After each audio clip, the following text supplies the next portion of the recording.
Hi everyone, this is the Incept Connect podcast. I am John Osberg with Incept Digital Growth Strategist here. We are in downtown Buffalo, New York, as always in studio. Today I am joined by someone who I would refer to as being in my inner circle, someone who's impacted me over the last several years of knowing her and being able to witness to some of the greatness that she's manifested in her career and her life. And that is none other than Holly Hubert of GlobalSecurityIQ. Holly, welcome to the show. Well, thank you for having me, John. This is fantastic. Fantastic to have you in here. And I had to say this, I said before we even started recording, we had one of the coolest pre-show conversations that actually might even be longer than this podcast. And it was so energizing and inspiring just to catch up. I haven't seen you in a little while. And to hear all the things you're up to and the goals that you have, it's super inspiring. So I'm glad that you're here. Today we're talking, as I always say in our podcast, this is all about the building of community and commerce as one, the intersection of that, so that when you give back to the community, it comes back and you can build business by doing that. So you are a great example of that. So for our audience, why don't we talk about just Holly Hubert, who you are and how you arrived to now? Oh, wow. That conversation we had leading up to our recording was so fun. I wish we were recording. So do I. It would have been fun so good. To talk about all those little pieces, because you and I always get down all these little tracks. Yeah. But just at the very basic level, I think I was very, very lucky to know as a kid that I wanted to be an FBI agent. And amazing. I think most kids don't know what they want to do from when they're young. And having a call to service is a blessing and a gift, and I was lucky and blessed to have that calling to service, and I learned about the FBI as a young person and pursued that, and I was really lucky to get in, and I wanted to do everything that was fun and sexy, like bank robberies, kidnappings, fugitives, drugs, and gang cases. And I was so lucky as a young agent to be assigned a New Orleans division, and I got to do all of those things.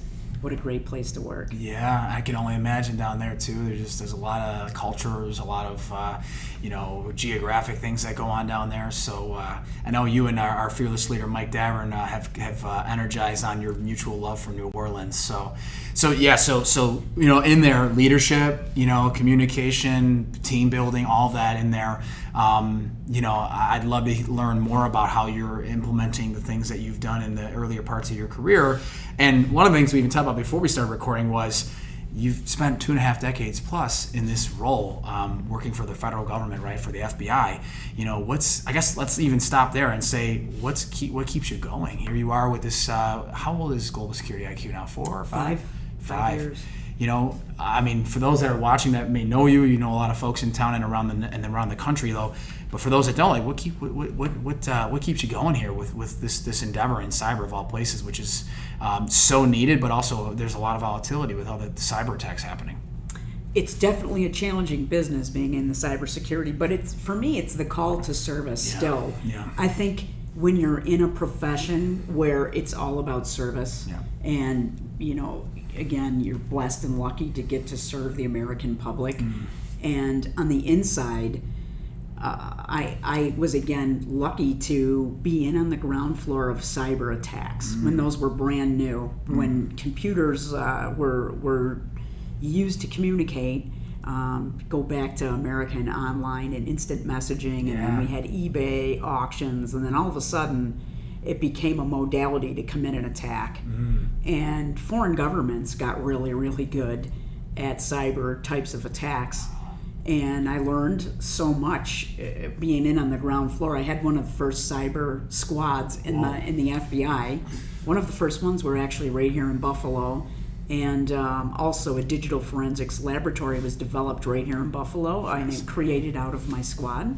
And so being in on the ground floor of that type of new crime is very fulfilling, and it's intoxicating, and it's difficult and challenging. So if you're driven by challenge and problem solving and rapid collection of evidence and being able to really figure out what happened, it's really challenging and fun and rewarding at the same time. But then over the years in cybercrime in the FBI, a lot of those attacks, as we now know, it's very mainstream that the attacks originate from China. Yeah. They originate from Russia. Right. So I tell everybody, you can't send busloads of FBI agents to China and Russia to arrest anybody. So when we have those attacks as FBI agents, we collect evidence. It goes to headquarters.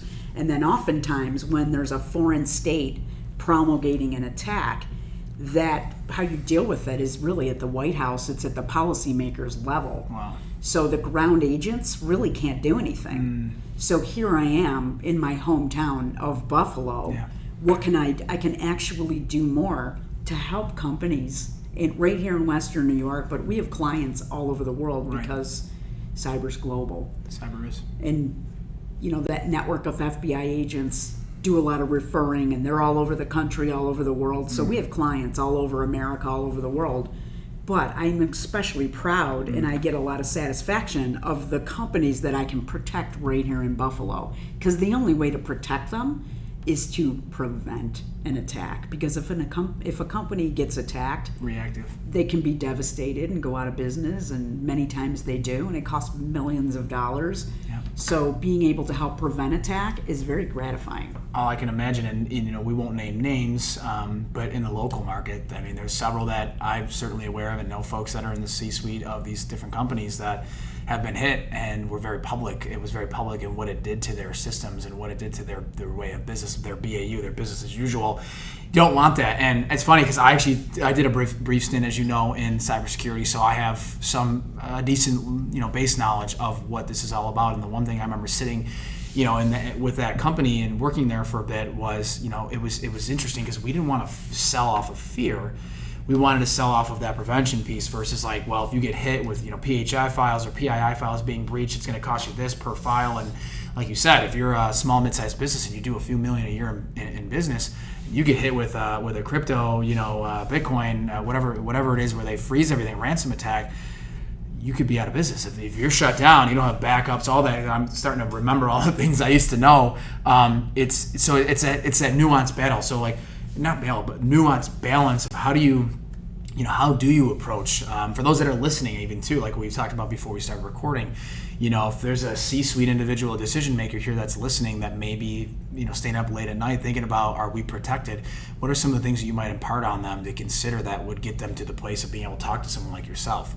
That's a great question. And, you think about, I get asked all the time, oh, yeah. Do you go after, is your ideal client a small, a medium, or a big company, or what sector is it in, banking? Right. And so what would you say to all of those CEOs and leaders and leadership teams? Yeah.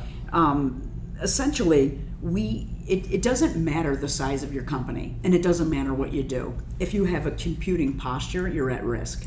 And so when I meet CEOs and I ask them, what keeps you up late at night? Oh, a cyber attack. Definitely a cyber attack. And then I ask, well, what are you doing about it? And they say, well, my IT guy is a great guy. I'm sure they got it.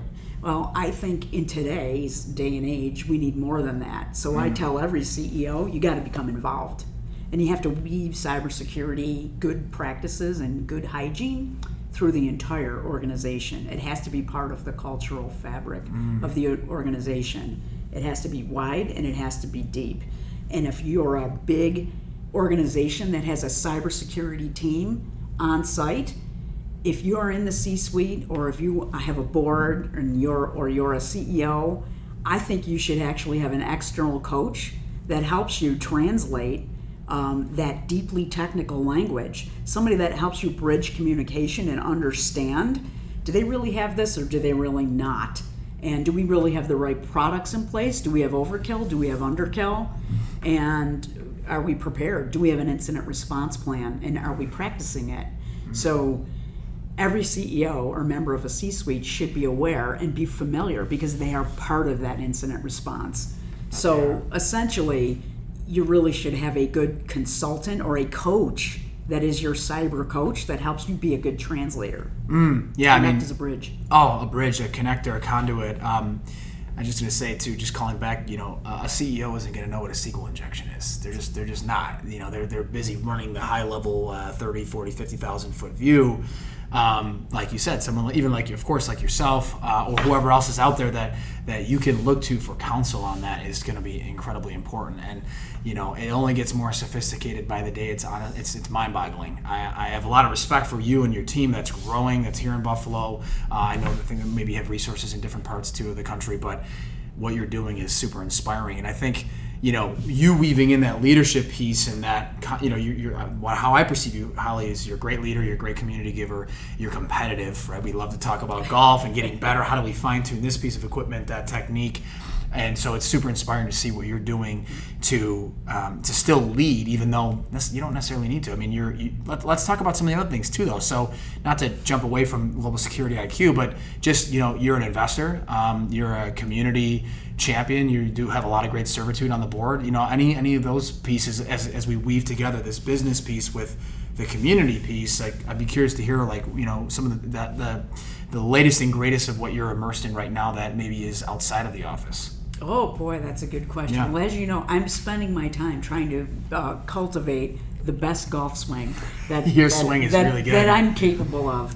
But golf, it's so mental, and when you get on the range and you swing like butter and you're throwing darts, to quote you. Yeah, throwing darts. And then all of a sudden you get on the course and maybe there's one dart in there, but then every now and again there's just, it's all over the board. And then, you have to come up with a sand save. Yep. Which is so cool. Yep. If you can do it. Sandy right? par. That's right. I love it. So keeps you coming back. I definitely am super passionate about golf and keeping my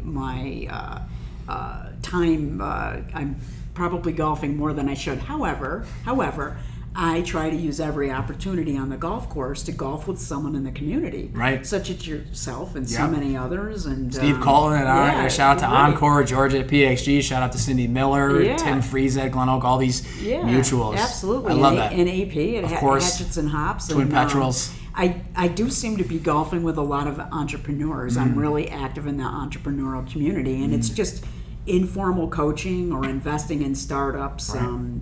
Even advising on the cyber piece of fintech apps. And I think all businesses really are IT businesses. No matter what you do, you have a computing posture, whether it's on your desk or in your cloud, whether it's in a network or you're a solopreneur, there still is an opportunity to have good cyber hygiene. So, those are all business opportunities for Global Security IQ, of course, and for just consulting. But I really get a lot of gratification of helping and watching those entrepreneurs grow, because here I am 5 years later and I've made every mistake you can make. I love that realness. I love that authenticity. We talked about ship the ship. Yeah, ship it. And Godin. Doesn't have to be perfect. Seth Godin, I made that mistake actually. Yeah. And I had a difficult adjustment out of the FBI. There's a perfectionism as a case agent. You have to really, when you investigate a case, and before you submit it for a prosecutive opinion, you really have to turn over every single rock there is, and that case actually has to be ready to go to trial. Right. So it's perfect, actually. It has to be. Before you arrest somebody, a lot of work. Every stone is overturned and investigated, and you go into sub-leads, and there's tentacles of every investigation. It's really complex. It's fascinating. So there's tons of work before it goes across the street for that prosecutive opinion. So here I am transitioning into private industry and founding a company. So we're offering products really, as far as that offensive hardening that I talk about, that measure of prevention. Really the two biggest ways to do that are vulnerability identification through scanning and other techniques, or risk identification and risk management through best practices. And so I actually crafted proprietary SOPs, standard operating procedures, for each of those business offerings. And my mistake was I had to make them all perfect before I did it. Before you launched. It wasn't really a mistake, but our ramp up was probably slower than others, but who cares? I know I did the best for my clients. Right. My clients were the benefit of that. I was just going to say. Because we were so methodical. And that's really all I care about. Yeah. Because once we onboard a client, and we don't take everyone on. No. We only really want good clients because we want a good, effective partnership Right. with that C-suite, with the leadership, and with the IT team. Yeah. So everything has to be right before we accept them into our Global Security IQ family so we can work together because our name's on them. Yeah, I love it. And again, having some background in it, I can imagine, I've experienced it, right? To have to work with those companies that didn't drink the Kool-Aid, right? They weren't really they weren't aligned or immersed, I should say, in that. Like you said, I love that computing posture and the cybersecurity hygiene, because then if a company isn't necessarily heeding to your recommendations, best practices, the different products and services you're providing, well, then there still may be risk for breach, and then that's what then sends off that 4 or 5 fire alarm, where it's like we got to go into contraction mode, we got to do the investigation, the forensics piece, and that can be troubling. So I like that you're selective and you know what you're looking for. And I think maybe sidebarring too, back to what you just shared there, you had a smart launch, which then I think enabled smart growth. Maybe some discussion on that versus kind of the rapid growth I think we were talking about before we started recording. What are your thoughts on smart growth versus like that rapid kind of crazy growth? Well, I see a lot of young entrepreneurs, they invent a widget and they're solving whatever problem is, and then they hear or they want to compete. There's so much on Instagram and there's so much noise and information that flows in, and they want to go out and do a raise. They want to raise money, so they're giving away equity. They really don't know what they're going to use the money for, right. Or they do a raise and they squander the money on things they really shouldn't. So my opinion is stay lean, make your product good, establish your reputation, and have slow, measured, meaningful growth. Oof. And you don't have to go out and sell to everybody. Again, it's better to find the right customers that understand the value you bring and they're willing to pay for the value you bring. And if they're not willing to pay for the value you bring, they're probably not a good customer. Unfortunately, those ones, they become a customer in the other way, because the second half of our business is the incident response, right. Which I mentioned, the digital forensics. Yep. So the digital forensics is really the science of collecting evidence through digital means. Right on. And we do that when companies have ransomware attacks. Then we have to go into the company because their computers are bricked, they're completely locked up, and we have to collect evidence to figure out how did they get in, what happened. Because what a lot of companies do is they pay that ransom, right, and they think, oh, okay, I paid the ransom, so now my systems are unencrypted and they work, and they don't think about what eggs were laid. All the intruders were in there. And so it's just going to happen again, just because you paid. Right. So that's incentive to be locked up again. And when we do the incident response, then all of a sudden you're at the CEO level and you are dealing with the decision maker and the check writers, and they get it. And they say, hey, I need these computers. This will never happen again. A lot of times they just didn't understand in the beginning the threat. And it didn't get to their level either. Right. They just didn't understand the threat. And so then those companies, we really want to make partners for the long haul. Right. And then we become those consultants to make sure they have their hardest computing posture. And those become good clients, the poor people that they come to us the hard way for them, which it's not fun, but I like bringing them back and helping them get back to work. Yeah. And so gratifying. Making sure this will never happen again. Right.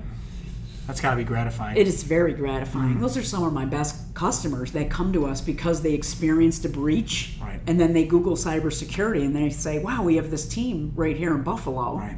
And then they become great partners and good friends. And again, usually those are homegrown companies, yep. And I'm super proud of them. Right. Especially in the manufacturing. I like companies that make something. Yeah, that hard good, right? Because it's less and less, it seems like these days, with how technology has driven so many different new ventures. And I mean, even for me, I hear what you're saying at the beginning of that answer to my question.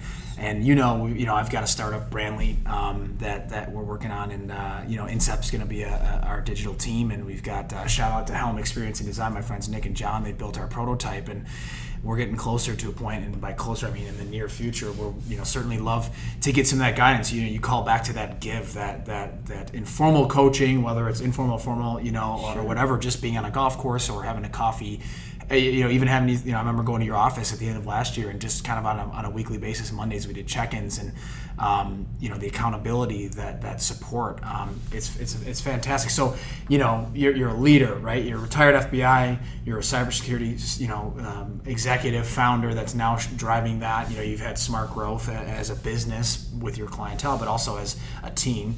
I know you employ a lot of UB grads, a lot of local folks, so that's awesome to see the impact there too, because that is impact, creating jobs, giving people being gainfully employed, is also impact. So you bounce around from the mentor, the investing, to leading. I know you speak. You're a speaker, so any thoughts on that? I just love to hear some of the things that you're doing in the speaking that you're doing, or some of the other plans you might have as an entrepreneur. I love the speaking piece. That's the IQ and the global security IQ, if you will. But I did it my whole career in the FBI. Yeah. I was lucky that they sent me all over the world to speak on cyber and leadership and women in leadership. And now COVID has made crisis communication very relevant, and leadership in a crisis. So those are additional fun nuances really to speak and teach on. And we've learned so much from COVID. And I try to take lessons out of the FBI, out of September 11th, lessons from the military, and apply them in everyday businesses. Right on. No, it's cool to see, though, just someone like yourself that's had such an impact. Again, myself included, the people that I mentioned earlier that we have mutually in common. I think two parts to finish. I think any technology, entrepreneurship, leadership insights that you would impart on our audience, I think is a good penultimate question. I know we've kind of covered some things, before we started, like we joked a couple times now about before we started recording the podcast, the conversation we had.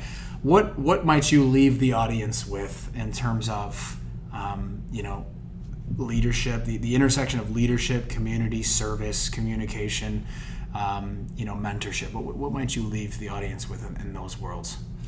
Tips, tricks? Well, that's such a big question. It is. I love the question, though, because I think fundamentally, I just really believe if you put enough good out there and give back and serve, I think there's a gratification in that you might not even know about till later when you reflect on it. And I just think if you put enough good, the clean, the pure, the powerful, and the positive out there, that it'll all come back to you someday. And, I don't think you do anything in the community for a reason. Right. I think you just genuinely want to help, like people, and you genuinely assimilate to people that are like you, like-minded, that are positive and givers and service-oriented. And water seeks water. We've talked about that. I was just going to say that. And so I think that's just gratifying, and I just really try to live that way without thinking about it. Giving is living. It's ingrained in you, and maybe for the folks that don't necessarily have that as hardwired into them as like you and I, it's just being more mindful of those opportunities to serve. And I think service can come in a lot of forms. People think, well, I don't have the time to spend time on a board, or I don't have the funds necessarily to allocate dollars to funds, but there's so many other ways that we can support. I'll never forget, I remember sharing with you, because we have a mutual love for vets and service and law enforcement, military, and all that. And PJ Hope, shout out to PJ Hope, helping our patriots everywhere.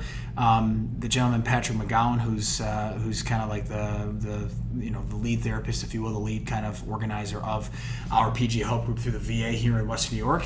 I've had a couple awards bestowed upon me, for which I'm so grateful for. But I'll never forget when I talked to Patrick, and a shout out to Patrick if he ever sees this or listens. I remember saying to him, I feel like I haven't been to the sessions enough, because it's a weekly thing with PJ Hope.